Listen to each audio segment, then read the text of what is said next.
Jumping right into it, I realize I complain a lot about at least my own fragmented style of dissertation, and that comes from seeing a huge disparity when I'm just sort of generally thinking about a subject, um, and then when I'm lecturing it in this kind of solo format, which I find to be very artificial, that even when I'm just discussing it with someone, my thoughts come in a lot more coherently and cogently and on point, because it's easy to refer back and expand and elaborate and develop multiple themes or to make progress on multiple themes throughout the dialogue, where it naturally has, with somebody else's contribution as an interlocutor, it gives you more of a landscape to refer back to, whereas when I'm doing that by myself, it all seems to just become a dry cerebration. So I'm very self-conscious of that, which doesn't somewhat help it. And then it's harder for me to develop the ideas, because I can't capture the exact line of reasoning that I had originally when I was thinking and contemplating on the matter, or the various matters involved. Talking about TimCast, so I saw him talk about and give a interesting commentary on the New Zealand shooting, which I only know about through secondary sources, because I have no interest in watching any gruesome, psychotic, acts, and it all sounds very horrific, and that's it's unsettling that we even have to comment on these things, and now that something like this is part of the culture war. TimCast, I think, even wanted to try and set up some very dry boundaries where he didn't want people to blame it on the left, as it were. And there has been a lot of, from what I can gather, and from, let's say, my partisan position, and I'm certainly not a partisan of the far right. I already left a long comment on TimCast's video commenting on this, complaining about some of the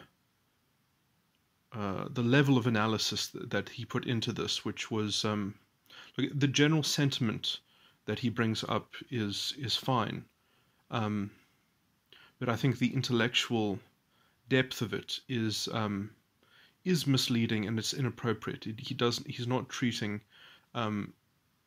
He could have just made a single address to it and then said, "I'm leaving it at that," because that is his part of his general sentiment, and that, I think, is also honorable. But how he construed his point to leave it at that point, I think, was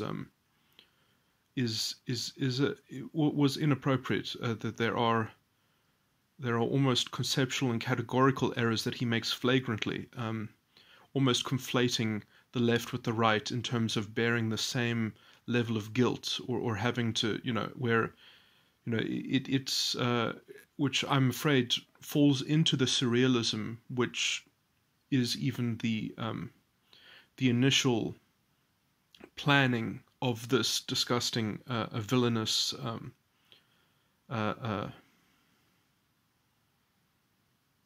gambit, or okay, let me just get into the issues rather than trying to headline them.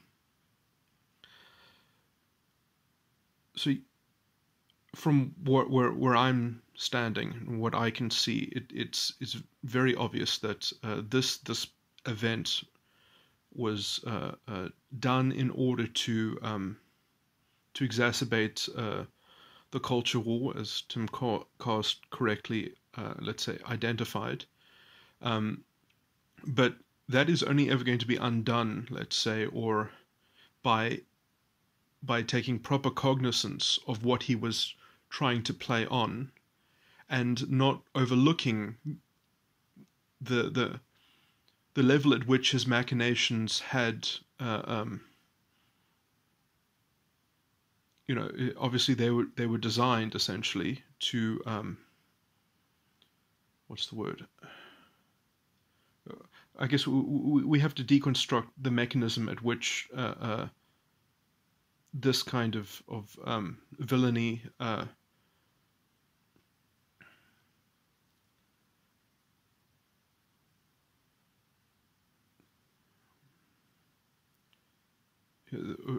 we have to deconstruct the conspiracy at the heart of this. So it's obvious that the intended target was what you could call perhaps the center right, and at least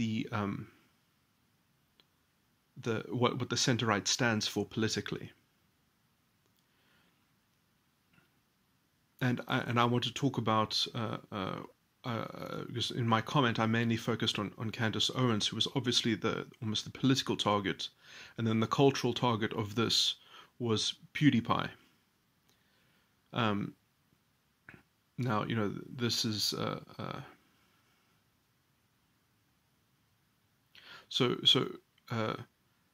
something that has become an issue for the center right to stand for has been even, let's say, the freedom of comedy to exist in our culture. Because, as we've had this tremendous shift in the Overton window and such, there has been a destabilization of the public sphere and public discourse, in that, for example, comedy is a very interesting human phenomena. Comedy has a lot of criticism built into it. It has a lot of critical thinking that it has to kind of depend on. And as the Overton window has moved more to the radical left, you could call it, or I mean, I would rather the left and right. I think is not even worthy. It is more like the difference between authoritarianism and libertarianism. But essentially, taking the old definition of comedy, which was essentially describing a narrative in which man decides man's fate, or man controls man's fate, and so that's how you can have a dark comedy, is because it involves people controlling the fates of others. And then the drama perspective is that man's fate is controlled by the gods, which you can also relate that to a kind of the forces of history, or the kind of anthropomorphized level of fatalistic metaphysics, or something like that you can kind of extract a kind of an external locus of mechanisms and controls which can be represented by a pantheon of gods or something like that. And so okay, so this is quite perhaps a broad subject, but essentially what happens is, at this cycle in the age of as the wheel churns, or whatever, we're moving into a culture which is dominated by beta quadra values. Beta quadra from the socionics personality style. The vague description of beta quadra, essentially the intuitive feelers. They're usually the guardians of something, or they are ostensibly they seek to protect things, and under that aegis, they get to perform the role of persecution for some kind of group morality. So they will be often the bastions of some superficial moral code and moral law, which they will be the vanguard that brings that often inappropriate and obtuse level of analysis. And often the only way that people like this can get away with a cultural function is by masking their function within a kind of a paradigm of groups and difference that has to be brokered by these very so when culture gets into the hands of these sorts of people, it's very dangerous because it makes everyone susceptible to narcissistic individuals who are aware enough of social manipulation and group dynamics, essentially, which become greater and greater entities within the cultural landscape, that they can effectively bully anyone at will by essentially just playing the victim and maneuvering and setting up narratives in which they feed into this group drama. Anyway, one of the cultural effects of this shift is that the proper subject of comedy, or at least the Overton window subject of comedy, is no longer the individual. You cannot address people as in you.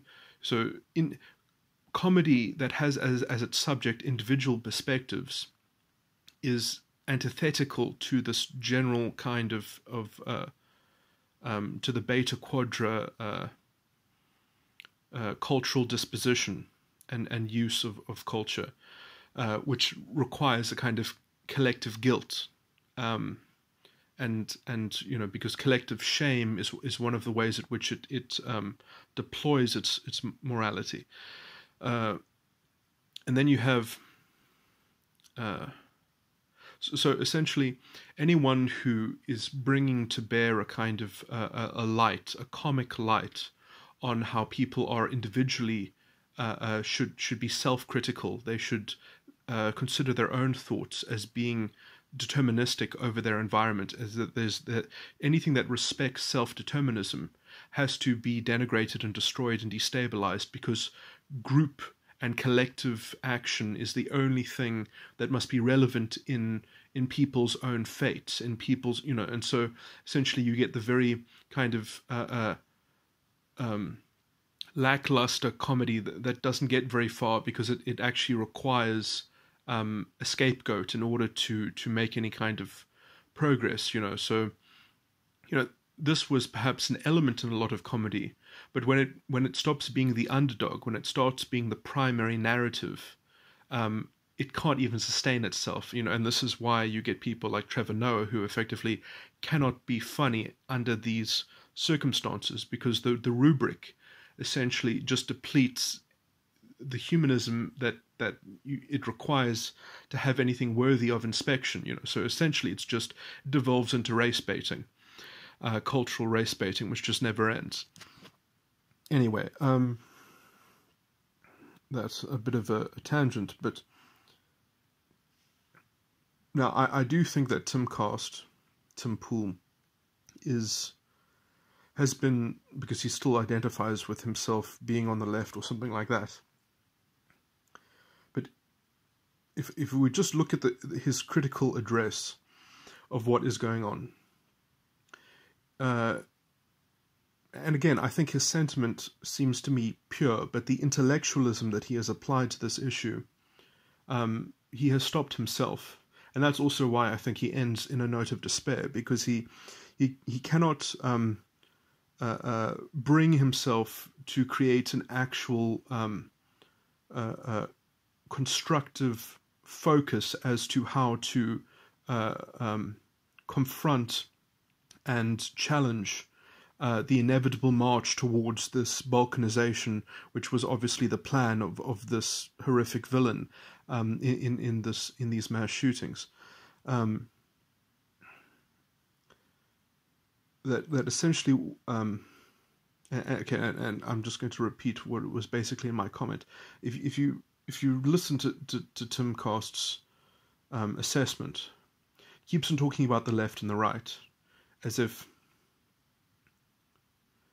the left media are now going to be let loose on Candace Owens, the right. When and he has this kind of false binary of the left and right, and then he says, there are people in the middle who this is forcing to kind of join one camp or the other. This to me does not make sense. He seems to be implying that Candace Owens is a partisan of the far right, and that people might be forced to move into the camp of Candace Owens or something like that. I mean, he doesn't say that, but in all of his talk of the left and the right and the far left and the far right, he seems to be kind of equating that there's some kind of equal kind of that this is equally matched, and it is not equally matched at all. Essentially, the far left, which is celebrated by the mainstream media and that is endorsed as the kind of the orthodox opinion, has been bullying the centre-right for a long time and maligning them as far-right. And now you have a far-right incident which aligns itself with the centre-right and is kind of trying to put the centre-right, project onto the centre-right everything that the malignment of the far left has been continuing with. And and TimCast says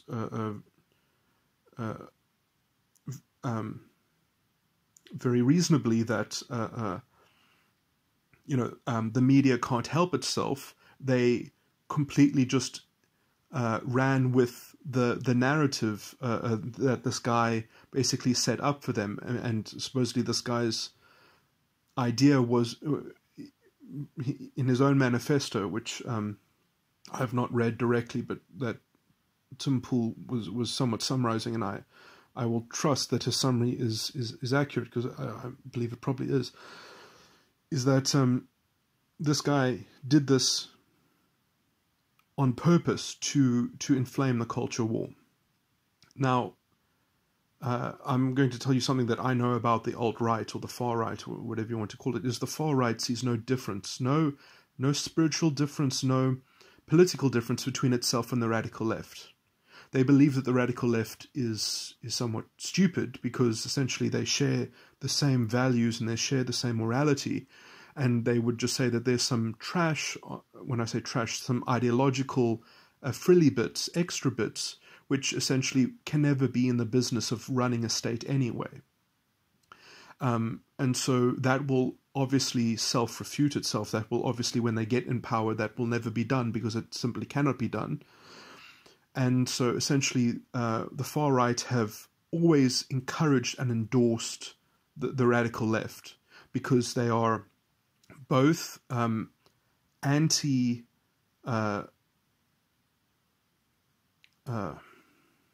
they both endorse the destruction of property rights and the political control of civil liberty and just general freedom. They believe in political control of those things, and in those things they are aligned, and they have the same fascistic value. Okay, I went on and on about this. Okay, I'm not building this up as a substantial case, but essentially the alt-right see the radical left for what they are, which is the same kind of reactionary movement that helped bring Hitler to power. They are the same sorts of progressives that filled up the Nuremberg dissatisfaction marches that created the political space for Hitler to capture. They have exactly the same political values. They just have a few extra things which are almost so self-refuting and stupid because they only seem viable when you're the underdog, but when you actually control a country, you cannot have a rainbow Hitler. You can only have a state that's made in the image of one victim group, because how can you mediate between the different intersectional claims? You can only do that when you have a single target to put the guilt on, that you're going to extract something with that social guilt and that collective guilt that you're putting on them. But once you've actually have a state that has full power, and that is essentially a police state, and they can make the law as they so on their whim, on their they can just pass anything and promulgate whatever democratic dictator fulfills their legal positivism, which the state essentially has comes to its full Napoleonic fruition of the Napoleonic law codes, that it doesn't have a substantial ethical basis to itself. It only sees the legal positivistic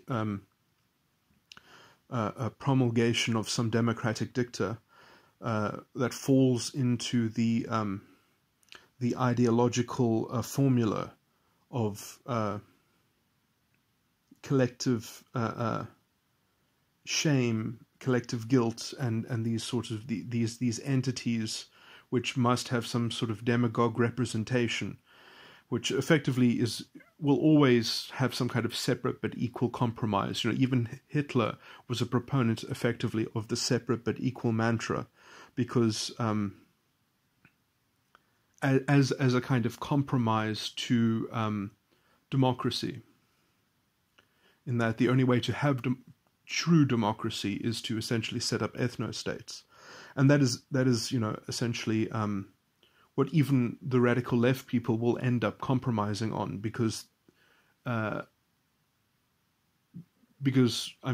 just interpersonally, when you have this cultural vision in power, this anti-racist cultural vision, which essentially makes people into historical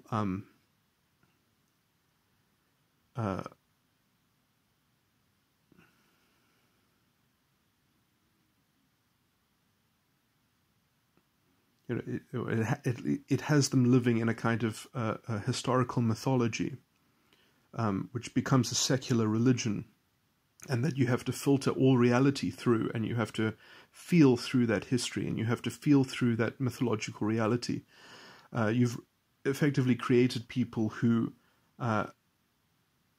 have no way to share a polity with each other, and you will always have some sort of friction which you'll never be able to contain, because there'll always be narcissistic individuals in every population group. There will be, like, let's say, the super beta quadra people who will use this hegemonic cultural tool and instrument to make a living hell out of random victims' lives, and those victims will be made out to be bullies, and it's just too easy to manufacture contexts within this belief system that does that, and so you'll go through the same kind of bullshit that happened with Jewish kids in schools when Aryan studies was happening in the Weimar Republic, just as race and gender studies programs and classes and thinking infest our degraded democratic functioning. And so, there's a lot of cause for concern, and let me just go. The reason why TimCast's general assessment is inappropriate is because effectively, if you were to just listen to the general tone of what he's saying, he's basically trying to say, I condemn the left and the right when they are identitarian. I mean, what the fuck is he talking about? Like, the so-called alt-right or the far right, in essence, is only growing and is still minuscule compared to the far left, as a secondary consequence of the control of the narrative by the far left. I mean, if anything, the so-called alt-right is an outgrowth of the far left. And to me, it is very clear that this person who created this manifesto is probably much closer to the far left than he is to the far right. And in fact, a lot of these far-right people,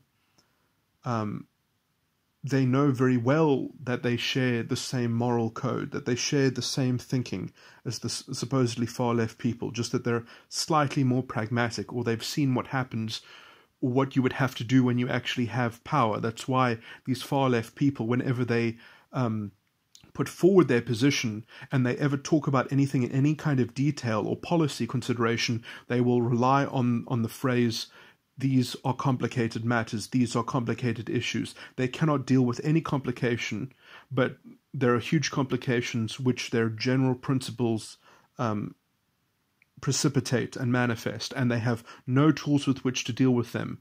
And what eventually becomes the solution is some kind of separate but equal mantra, which eventually gives birth to, let's say, the fully fledged alt-right compromise. But it is a compromise that is completely consistent with the values of the so-called identity politics left, which have essentially, as far as I can see, always been the alt-right. The so-called radical left is the alt-right. That's why they complain about the alt-right so much, is so that they can have some kind of separation between them that's completely superficial. I'm going to get his name wrong. I don't have electricity right now, but I think his name is Colin Hughes, but the guy who wrote about race matters or race relations in Quillette articles gave a distinction between the anti-racist vision and the humanist vision. I would just call it non-racialist, but anyway. I'll disagree with. I think the substance of everything that he said is spot on. I would disagree with one thing. He says that the anti-racist vision is not the same as the racist vision, and that he makes some technical distinction without a difference that separates them, because he says that, oh no, the racist vision is entrenched in some kind of genetic claim or factual claim about the difference between groups, whereas the anti-racist claim is founded in a kind of historical facticity or something like that. And what the fuck is the difference between that? It has no spiritual distinction. If anything, the historical claim is far more pernicious and is in fact far closer to the kind of the level of occultism that was in the Nazi belief structure.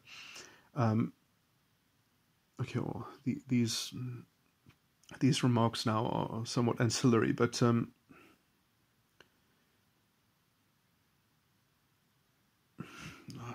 should actually have developed that into a more scathing critique, but I don't have notes on this section, and a lot of the other things that I have said already sort of covered this kind of issue. But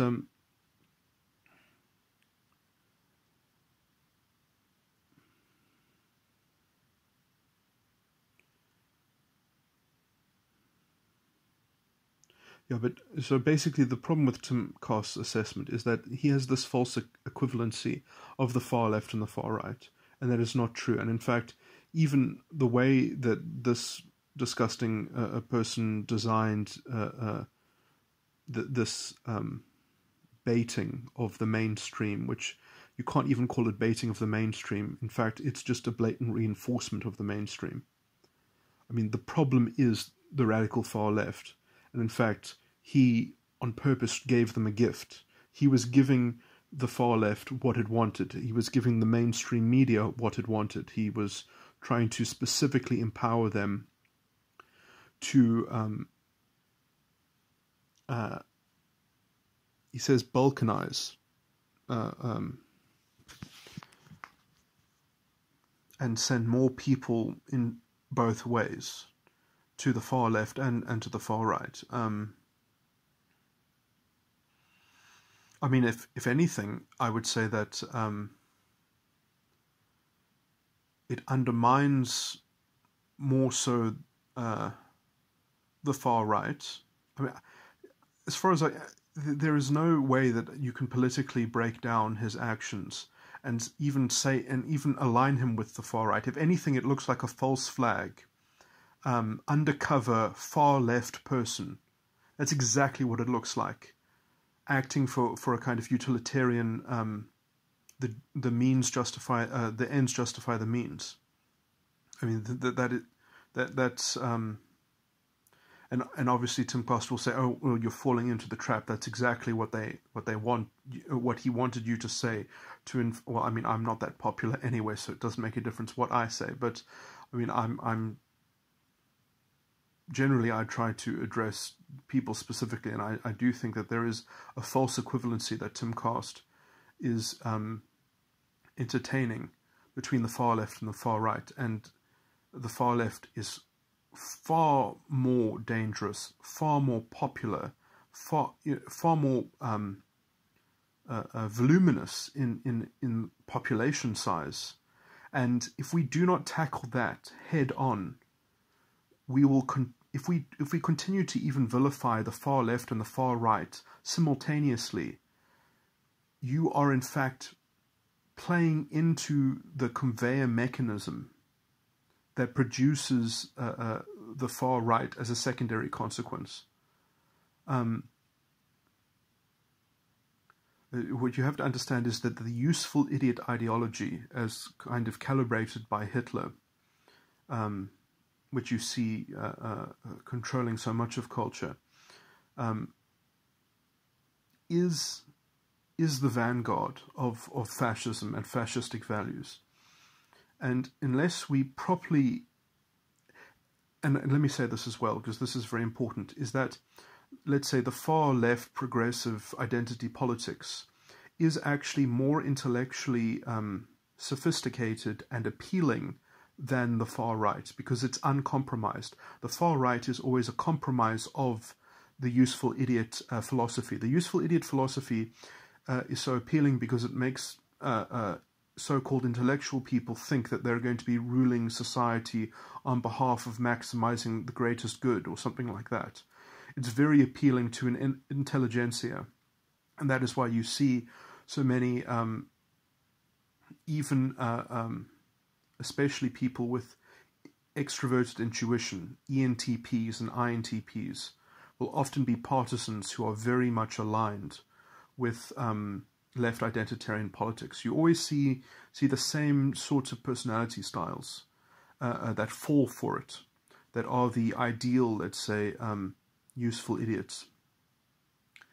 And you really have to focus on them, and you have to go for them intellectually. And if you can fully defeat them, you simultaneously defeat the so-called far right. But in as much as you try to attack the far right with the far left, I mean, intellectually, you're doing a disservice to I mean, this is so depressing to talk about, because essentially there were very intelligent people in Germany who spoke against the Nazi thinking and the guardianship principle, the Führer principle, and who debunked these things and who described it as the mental illness that it is, and the kind of the group delusion and such. And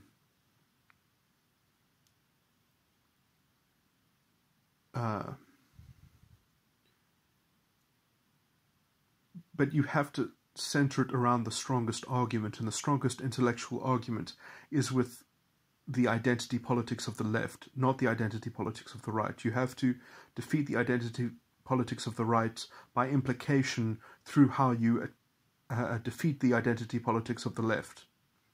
They are not the same thing. In fact, the identity politics of the right is intellectually far weaker and is almost just a pragmatic capitulation of the more sophisticated and disgusting mind virus that the left, I mean, they are proud, useful idiots.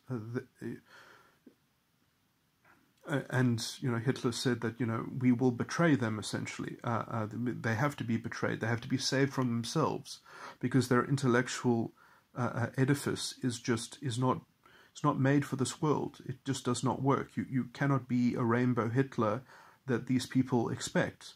You can only have a state organized around one identity group, around one mythology, around one history. If you've got a historical description of, and that is essentially also why they compromise on having, let's say, a full-blown racist description of their in-group that's based in genetics or something like that. Because if you do it based on history, it just fragments forever, and that's part of this appeal of sophistication, because if you can somewhat resolve all those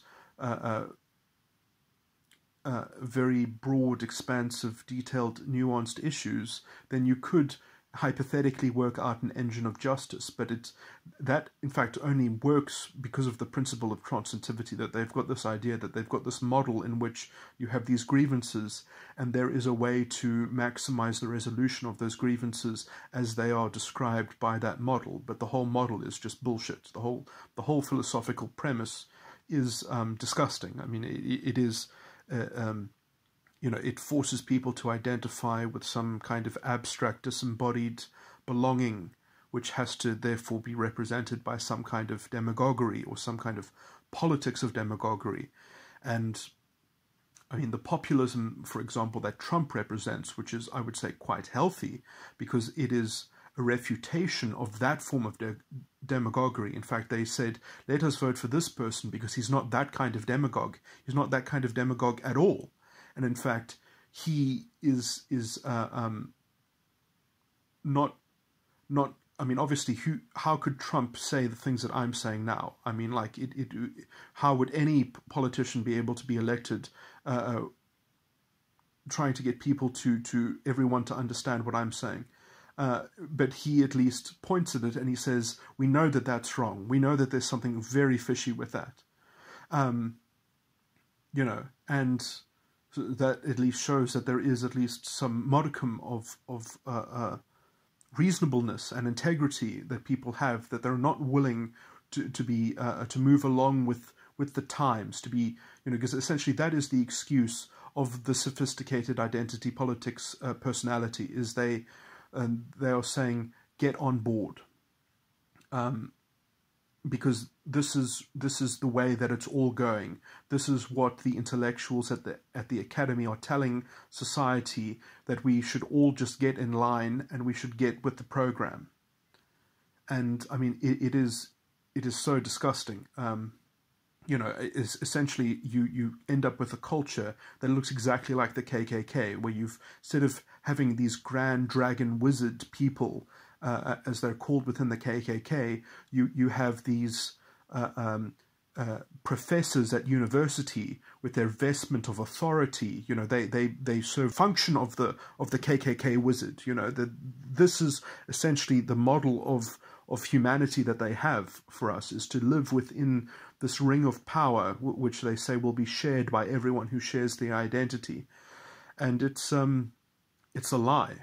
It ends up exactly, the power is not shared. It becomes only people attached and politically connected to a very small circle of people get everything, and everyone else just sort of gets the scraps, and you all just damn happy that you're not being treated like the Jew or something like that, by like the scapegoat. You effectively, everyone has this implicit understanding that you don't want to be on the wrong side of this rhetoric, because then you will be tied in with a white monopoly capital, or whatever it is in the current incarnation that it is.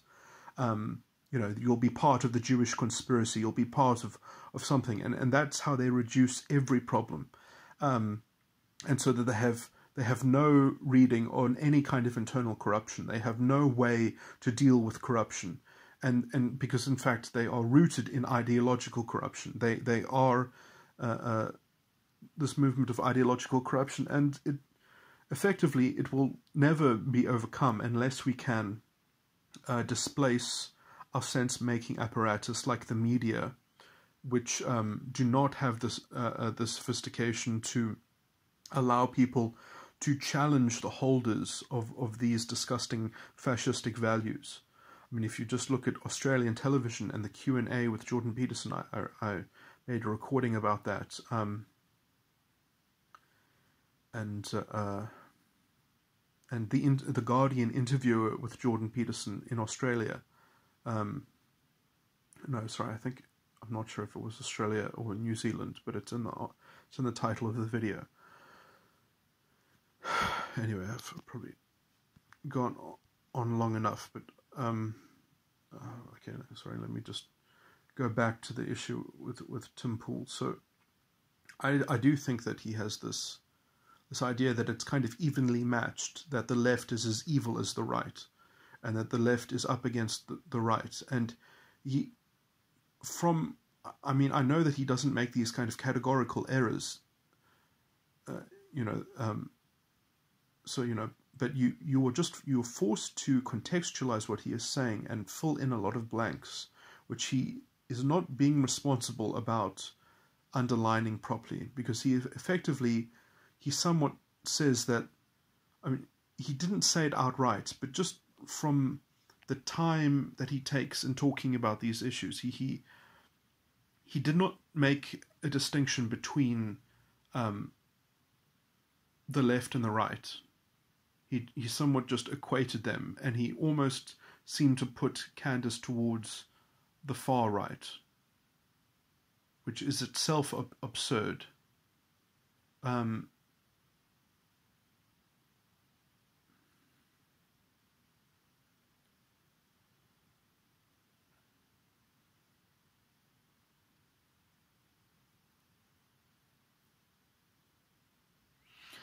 He never kind of relies on the underlying reality, in which that he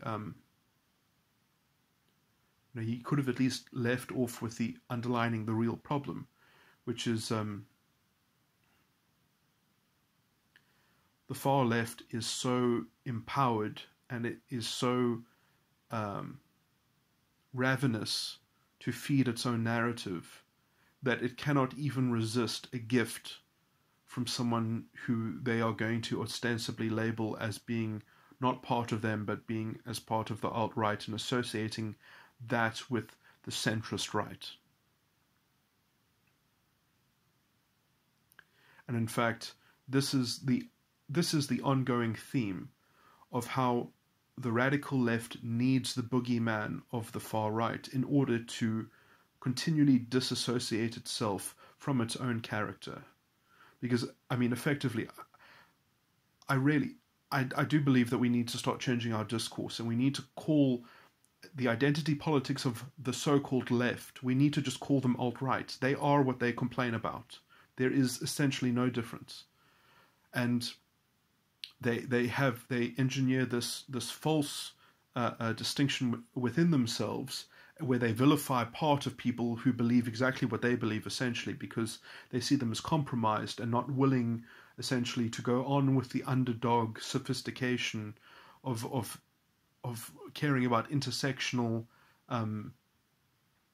integration with policy and power and restructuring things, which obviously, the problem is that those issues, as they say themselves, are so complicated that essentially all that they can ever do is just try and find some target to absorb their resentful, hollow souls. They have to find some masculine energy to denigrate and vilify, because they are not doing anything positive themselves. They only have these negative values that have to find some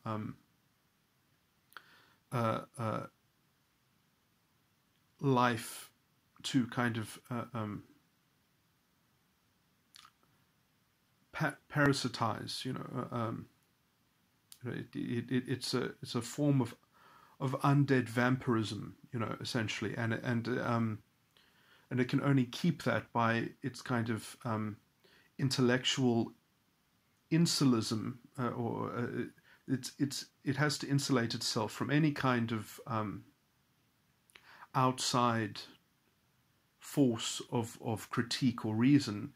And so what it does is it actually has a fake war with itself. It has a fake enemy, which it just puts everything into that category. This is the primary problem. This is the primary problem that TimCast, if you want something to focus on in terms of solving this problem, that is the primary problem. And it looks like that you are falling into the machinations of this horrific villain, because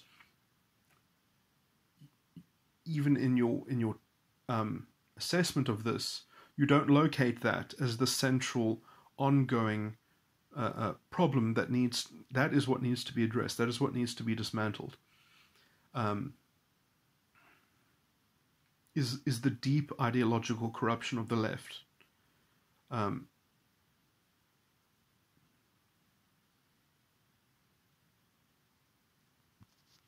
Where it effectively is the alt-right. And it precipitates a fake war with itself. In short, this is an addendum that I made after the initial recording, but just to underline the main issue is that I would say that part of the design of this incident by the villainous person who planned it is to give a gift to the radical left that controls the mainstream media to conflate all of the right with the far right. And in Tim Pool's assessment, he sets up in his analysis, he on purpose does not underline that distinction, and also how that distinction relies on the continuing control of the narrative and the framework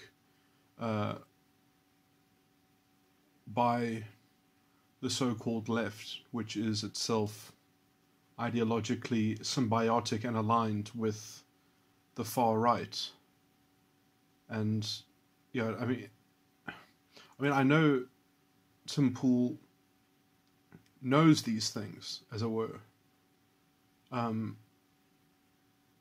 in his assessment, he technically doesn't transgress what I'm underlining here. But if you just look at how he has structured his assessment and his commentary, although it alludes to allowing for my commentary, or actually I would say that he does actually try to circumvent getting to the point where I say that it's effectively a false flag, because he says, no, that is the counter-accusation that is going to fuel the culture war. But obviously it's that kind of interpretation that is in fact the only real resolution to this culture war, which is to show that the pathology that is the far right is a secondary consequence of the pathology of the so-called far left, which has been able to essentially subsume all mainstream media and control the narrative. And getting your eyes taken off that basic reality, that fact on the ground, and just wanting to lump the far right as being as bad, as morally to blame as the far left, that kind of analysis is irresponsible and inappropriate. And it really is to take one's eyes off of the ongoing and continuing nexus of these problems.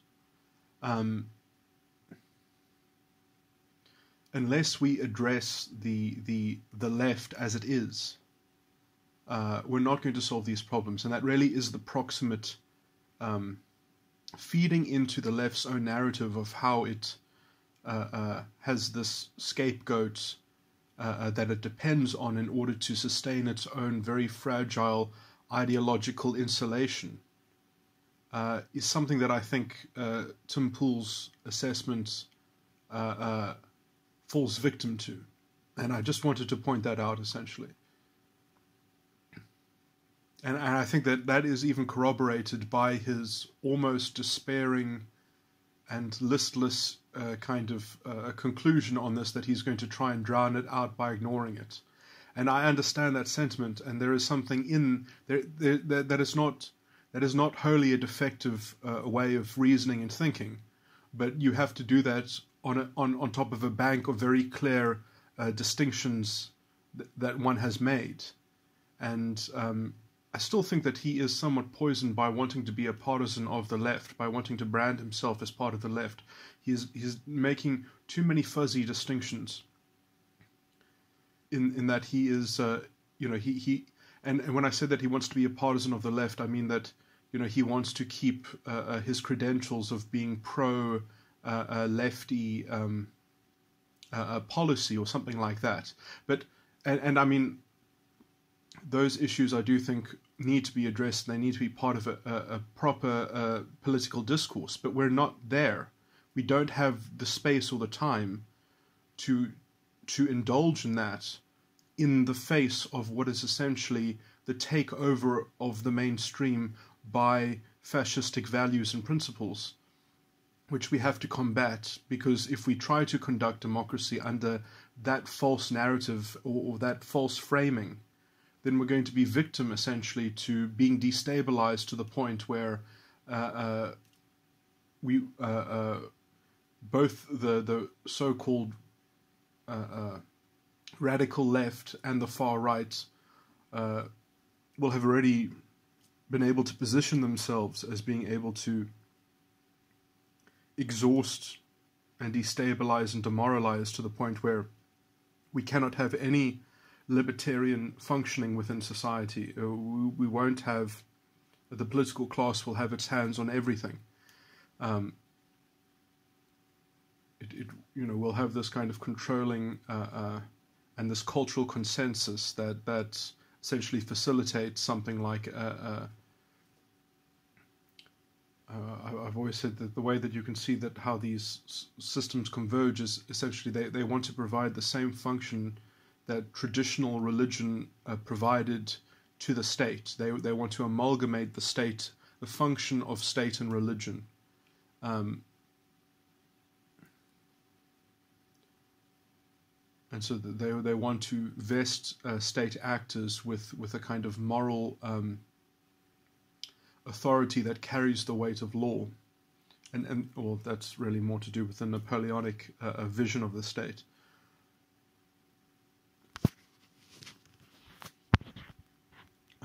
Anyway, I'm not going to probably make any better ground by continuing to ramble. This point could have been made more eloquently, but try to encapsulate it one last time.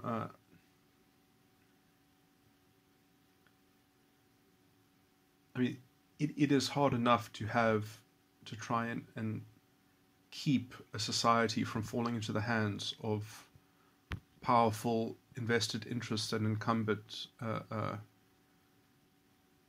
residue.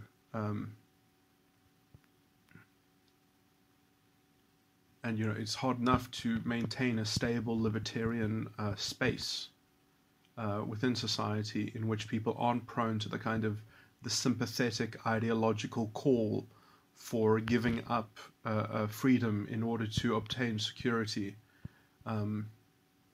against abstract entities that have been broadcast by the ideological corruption of breaking up people into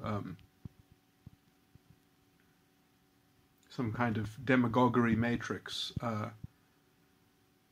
so that people can play these sorts of group politics and social manipulation, which facilitates toxic narcissism as the kind of individual beta values which are empowered by that greater edifice, which eventually has to break down into a separate but equal compromise, in which the final unveiling happens, and the so-called radical left, or the useful idiot political vehicle of fascistic values, understands that it essentially agrees more with the right, with the so-called radical right.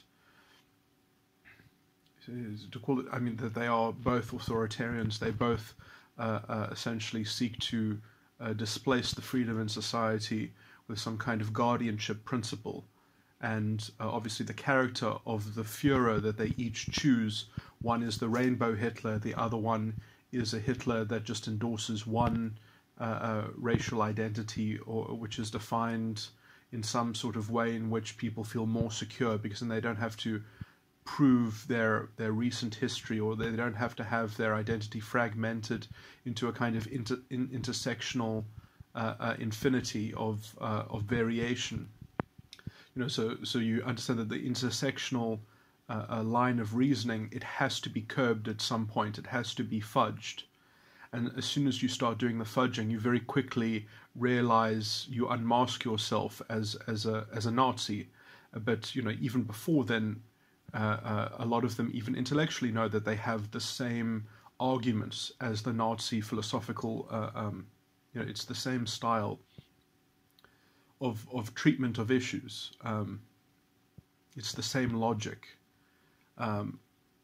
And this is why they undermine any kind of comic voice that shines a light on the individual, of criticism of individuals, that everything must be because of some group narrative and some systemic forces at work. And so, you can really see the hollowing out of everything to get onto this outrage bandwagon. And if you take your eyes off of, let's say, the proper chain of events in terms of how they seep into a society and culture,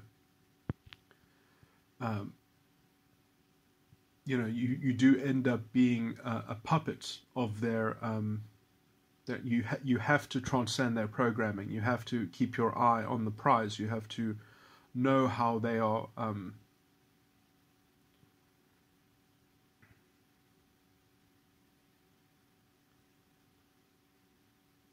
orchestrating, these sorts of social manipulations and such. And I do think TimCast or Tim Pool has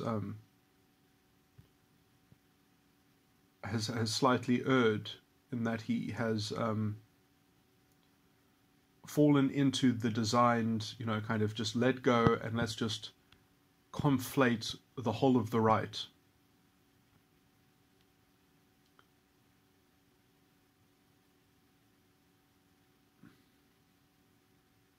So that he can preserve his distinction, I guess, on the left between what he still calls, a centrist left. So I mean,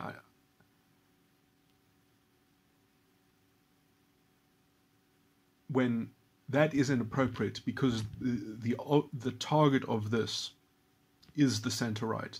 The design of this was the center right, not the center left. And perhaps because the center right is not in a weaker moral position or ethical position, but let's say because of the bias in mainstream media is in a weaker position. Because the narrative and the bias is so skewed against them.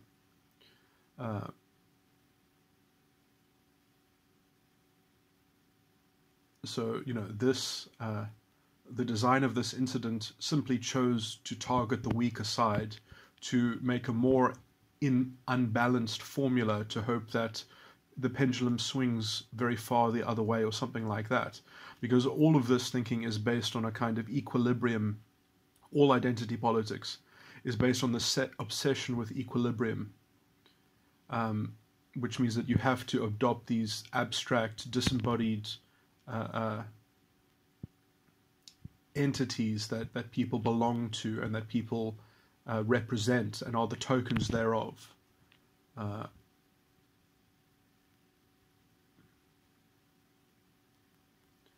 And I think, it is just too egregious to just say that this is targeting people in the middle. It's not targeting everyone in the middle. It's directly targeting the people in the center right, who are right-leaning centrists.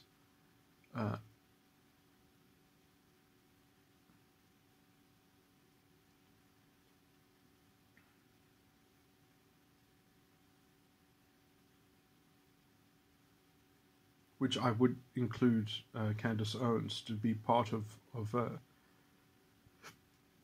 very reasonable political position.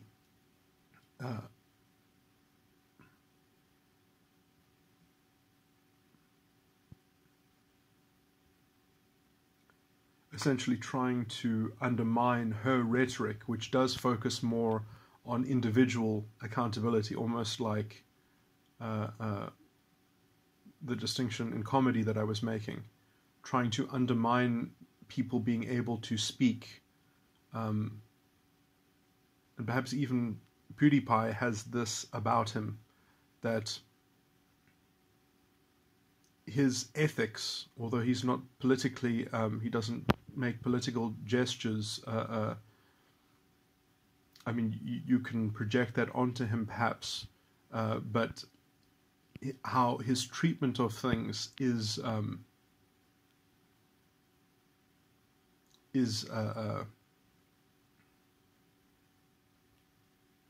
like the brand of comedy that he is portraying is just antithetical to the very stringent form of mind forged manacle in that you have to have collective guilt and collective shame, and in as much as PewDiePie resists playing into that chorus, he is a voice of reason in the wilderness of the culture war, not because he is explicitly any kind of political partisan, but just because he does not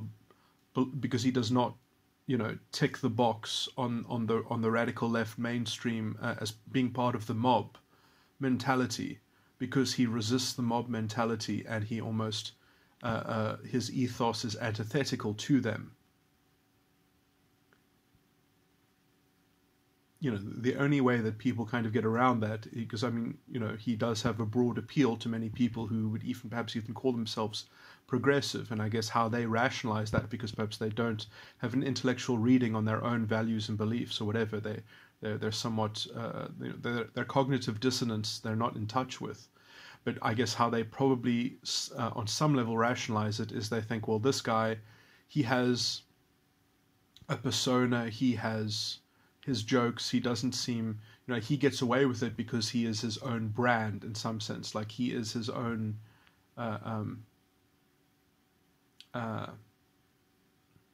corner of culture. It's almost like a special dish, so it's like you wouldn't be able to tolerate everyone being their own chef, but it's like a fancy restaurant that you go to once a year or something like that. I don't know, or so it's something to do with the cult of celebrity or something like that, that he gets away with it simply because that is his brand of celebrity. I imagine that is something like the, that everyone doesn't have the same rights, but because he's a YouTube celebrity, he's just representing some diversity and vibrancy in life, but other people are not allowed to get away with the things that he gets away with, or something like that. That's probably how they sort of rationalize it.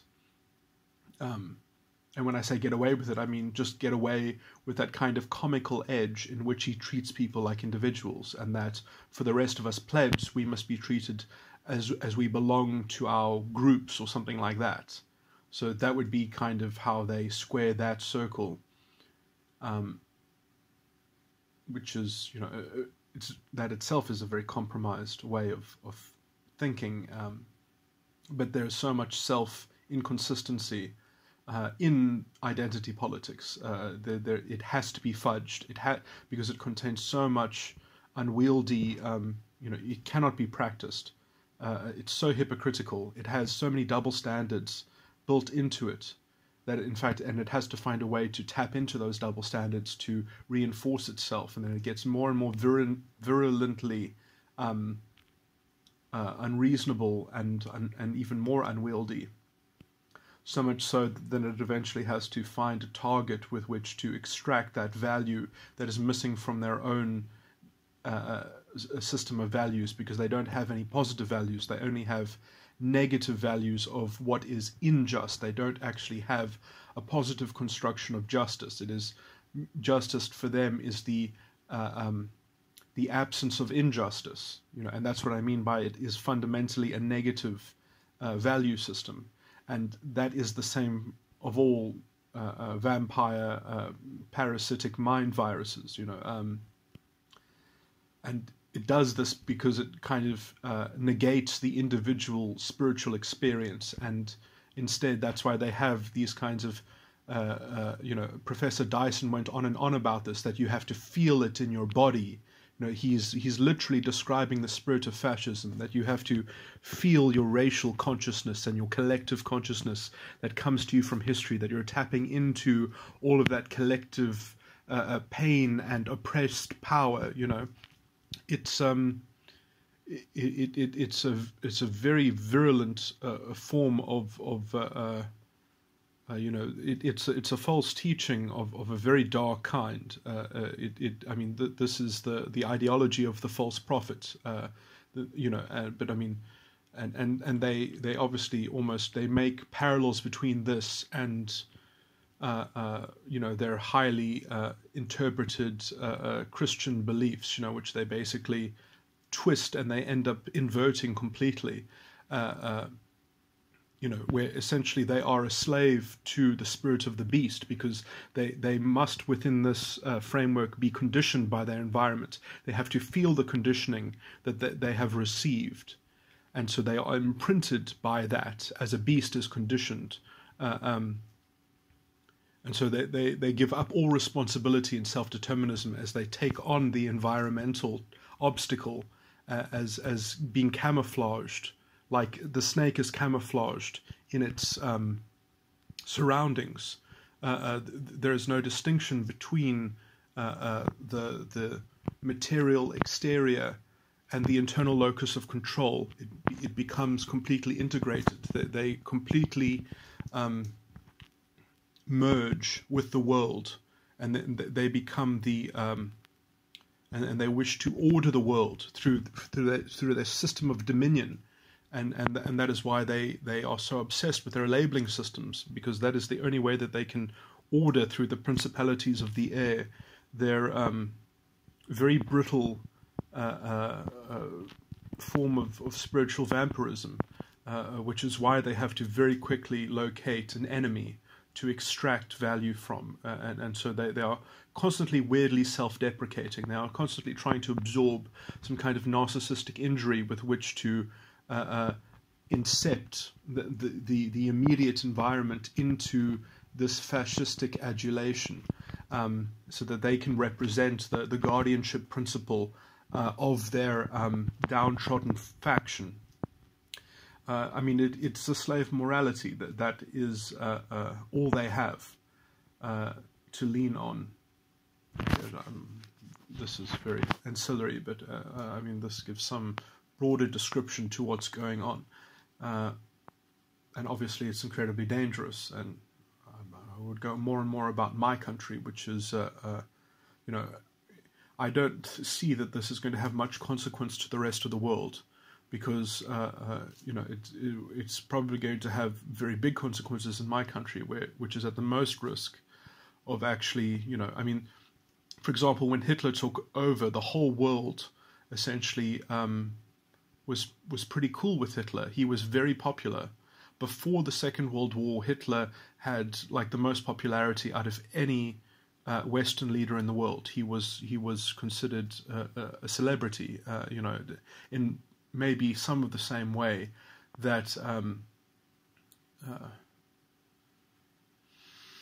don't even want to talk about them. It's just so disgusting. But